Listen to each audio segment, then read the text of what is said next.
মুসলমানরা এক প্ল্যাটফর্মে সবাই ঐক্যবদ্ধ হলেই একটি ইসলামী রাষ্ট্র প্রতিষ্ঠা হয়ে যাবে।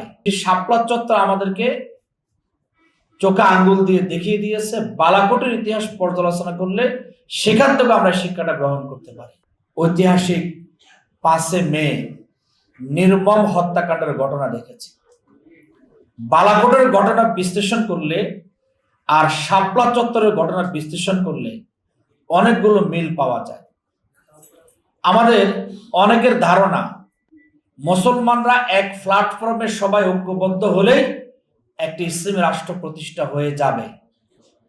এটি যে ভুল ধারণা, সেটি শাপলা চত্বর আমাদেরকে চোখে আঙ্গুল দিয়ে দেখিয়ে দিয়েছে। বালাকোটের ইতিহাস পর্যালোচনা করলে সেখান থেকে আমরা শিক্ষাটা গ্রহণ করতে পারি।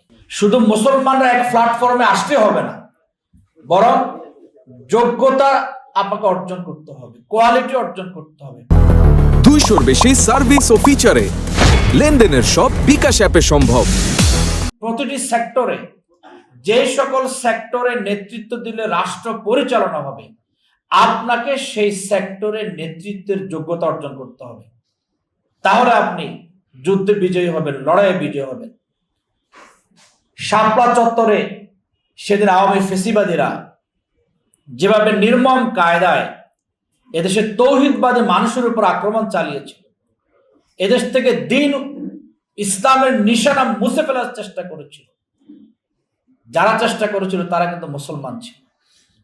বালাকোটের সেই যুদ্ধে দেখা গেল ইসলামপন্থীদের তথ্য শিখদের কাছে যারা সাপ্লাই দিয়েছিল তারাও মুসলমান ছিল।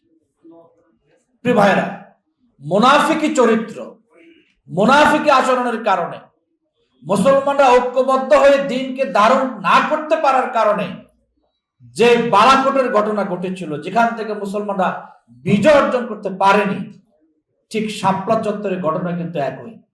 শাপলা 5 মে, বালাকোট 6 মে। সুতরাং বালাকোট থেকে শাপলা মুসলমানদের চেতনাকে জাগানিয়া হিসেবে আমাদেরকে শিক্ষা গ্রহণ করতে হবে।